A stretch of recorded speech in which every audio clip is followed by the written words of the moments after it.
स्वागत है आप सभी का हमारे साथ इस खास वीडियो में, जिसमें हम बात करने जा रहे हैं मीन राशि के लिए।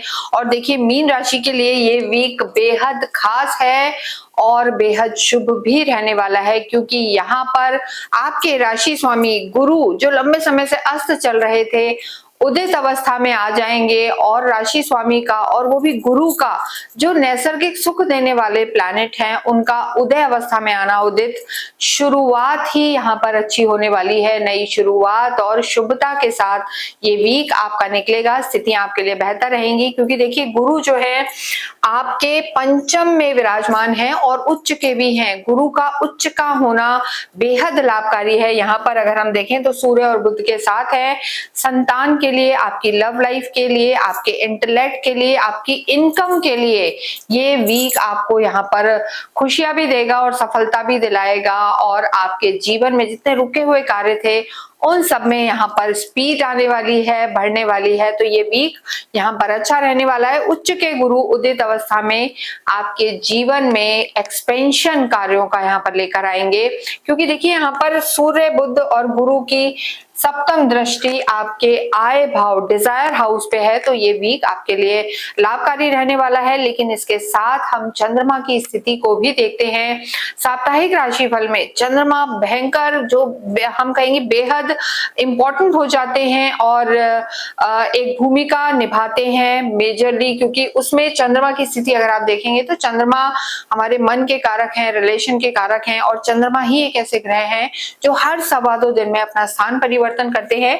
चंद्रमा पहले आपके मिथुन में है, फिर कर्क में है, फिर सिंह में और फिर कन्या में है। चंद्रमा का चौथे भाव, 8वें या 12वें भाव में होना थोड़ा सा कमजोर माना जाता है। तो मीन राशि की जब शुरुआत हो रही है इस वीक की 10 तारीख को, 10 अगस्त से लेकर 16 अगस्त की हम बात कर रहे हैं। मीन राशि, मीन लगन के लिए हम यहाँ पर कहेंगे कि 10 तारीख को आपको थोड़ा सा सावधानी बरतनी है। हालांकि बहुत कुछ नेगेटिव नहीं होगा, क्योंकि मंगल के साथ हैं, लक्ष्मी योग बनाएंगे।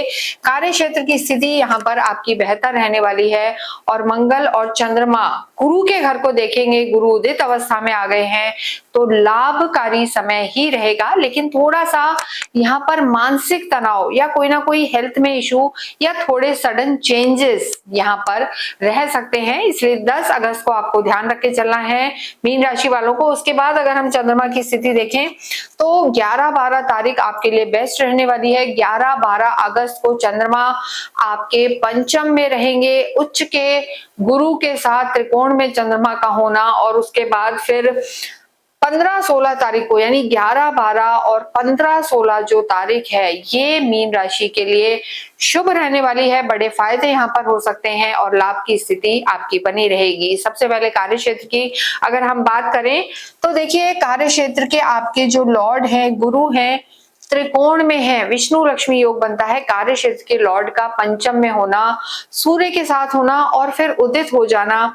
यहाँ पर किसी भी रूप में मीन राशि वालों का, अगर वो टीचिंग में है, लेक्चरशिप करते हैं, कंसल्टेंसी का काम है या कोई ऑनलाइन काम है, एक्सपोर्ट इंपोर्ट का काम है, तो इन सब कार्यों में आपको लाभ हो सकता है। देखिए, गुरु एक ऐसे प्लेनेट है, अगर हम शुक्र और राहु की बात करें तो ये ऐसे प्लेनेट हैं जो मनी रोटेशन को बढ़ाते हैं। लेकिन गुरु उच्च के होकर और सीधे आपके आय भाव को देख रहे हैं, तो यहाँ पर आपके बैंक बैलेंस को बढ़ाएंगे। अचानक लाभ आपको हो सकता है। और जैसा हमने कहा, 15-16 तारीख और 11-12 तारीख में कार्य में आपको लाभ हो सकता है। कोई बड़ा डिसीजन आप ले सकते हैं, कोई बड़ी डील जो लंबे समय से अटक रही थी वो भी आपकी हो सकती है। लेकिन देखिए, मीन राशि की अगर हम बात कर रहे हैं यहाँ पर, तो शनि आप ही की राशि से गोचर कर रहे हैं, वक्रीय भी हैं 12वें भाव पर। 12वें भाव का भी प्रभाव है, तो 7.5 का सेकंड फेज है, जो थोड़ा मानसिक तनाव और परेशानियों वाला होता है। एक्स्ट्रा वेकेंसी, अननेसेसरी के खर्चे, गाड़ी में खर्चा आ गया, घर में खर्चा आ गया, रेनोवेशन हो गए, या मानसिक तनाव या इलनेस, ये सब चीजें रह सकती हैं। लेकिन इसका प्रभाव कैसे देखा जाता है कि आपकी कुंडली में शनि की स्थिति कैसी है। जब भी 7.5 होती है तो हम कहते हैं शनि आपकी कुंडली में शत्रु घर में तो नहीं है, नीच के तो नहीं है, 6, 8, 12 में नहीं है। अगर नहीं है तो ये गोचर आपके लिए फेवरेबल है और ये वीक आपके जीवन में शुभता लाने वाला है। कुछ नया स्टार्ट करना चाह रहे थे, कुछ लेना चाह रहे थे। हालांकि देखिए, चतुर्मास चल रहा है, ऐसे में भी जब देव सोते हैं तो हम मना करते हैं मांगलिक कार्यों के लिए, लेकिन यहाँ पर गुरु उच्च के होकर आपके लिए पॉजिटिव समय की शुरुआत करेंगे, कार्य में एक्सपेंशन होगा, इनकम यहाँ पर आपकी बढ़ सकती है। तो ये समय आपके लिए लाभकारी है, विदेशों से भी आपको लाभ यहाँ पर हो सकता है और आपकी सोच को गुरु यहाँ पर काफी पॉजिटिव रखने वाले हैं। लव लाइफ की बात करेंगे तो देखिए लव लाइफ के लिए गुरु बुध की स्थिति ठीक है, लेकिन सूर्य आपके त्रिकोण में है, पंचम में है, काल पुरुष की कुंडली से लव लाइफ यहीं से देखी जाती है। सूर्य का यहाँ होना आर्ग्यूमेंट्स ला सकता है, यानी जब ये वीक स्टार्ट होगा तो आपको थोड़ा सा अपनी वाणी पे ध्यान देना है, आर्ग्यूमेंट्स में नहीं जाना, तो आगे आने वाला समय आपका यहाँ पर अच्छा रहने वाला है, कोई दिक्कत की बात नहीं है। लेकिन देखिए यहाँ पर मंगल की दृष्टि भी हम देखेंगे यहाँ आपके शुक्र पर है। मंगल का चौथे घर में होना भी मांगलिक दोष बनाता है और मंगल की चौथी दृष्टि आपके वैवाहिक जीवन पर है। यहाँ नीच के शुक्र है, तो अपने स्पाउस का स्वास्थ्य का ध्यान रखें, स्पाउस से आर्ग्यूमेंट ना करें, हेल्थ का ध्यान रखें। लेकिन शुक्र का यहाँ होना चाहे परेशानियों के साथ, लेकिन लग्जरी आप इंजॉय करेंगे, घूमने फिरने जाएंगे। और वैवाहिक जीवन में मंगल शुक्र देखिए समग्रह होते हैं, हालांकि शुक्र इस समय नीच के जरूर हैं, लेकिन कहीं ना कहीं तालमेल आपका बना रहेगा। 10 तारीख को आपको जल्दबाजी में वैवाहिक जीवन को लेकर कोई निर्णय नहीं लेना, आर्ग्यूमेंट से बचना है, वो हम जरूर कहेंगे, क्योंकि शनि की भी दृष्टि है। देखिए हालांकि शनि और शुक्र मित्र हैं और शुक्र बुध के ही घर में है, तो वैवाहिक जीवन के लिए भी मीन राशि के लिए समय सपोर्टिव है, लेकिन एक्स्ट्रा वैकेंसी, अननेसेसरी के खर्चे करना, देखा ताकि में आना, इन सब चीजों को आपको कंट्रोल करके चलना है। विद्यार्थियों के लिए समय अच्छा है, बुध आदित्य योग आपके पंचम में ही बना हुआ है, बुद्धि काफी तेज रहेगी, फोकस रहेंगे।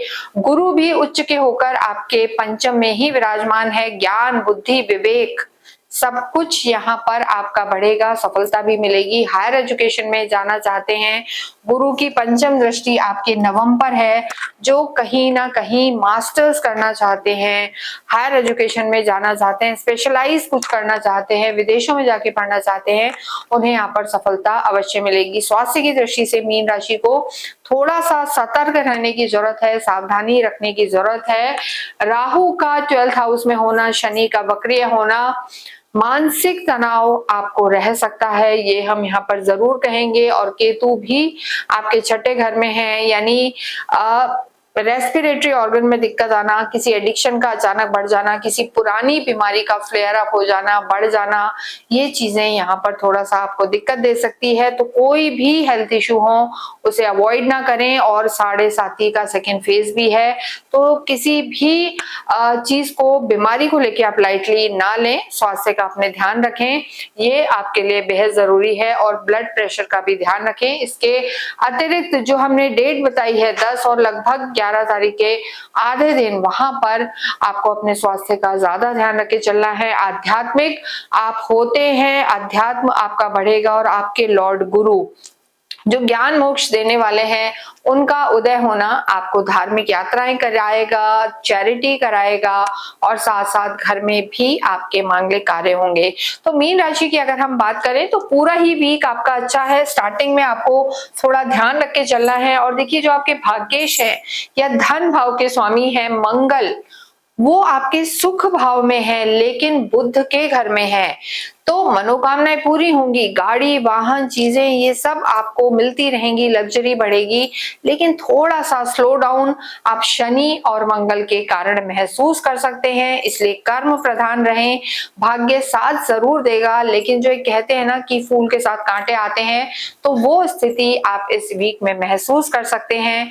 लेकिन क्रोध पर कंट्रोल करें और अपने गुरुदेव गुरु की आराधना करते रहें, विष्णु सहस्त्र नाम का पाठ करें और गुरुवार के दिन आप अवश्य ही कृष्ण मंदिर जाएं और विष्णु सहस्त्रनाम करें, ओम नमो भगवते वासुदेवाय का जप करें। जितना कृष्ण भक्ति करेंगे उतना ही आपके लिए लाभकारी रहेगा। इसके साथ ही इस वीडियो को हम समाप्त करते हैं। कमेंट बॉक्स में ओम नमो भगवते वासुदेवाय अवश्य लिखें।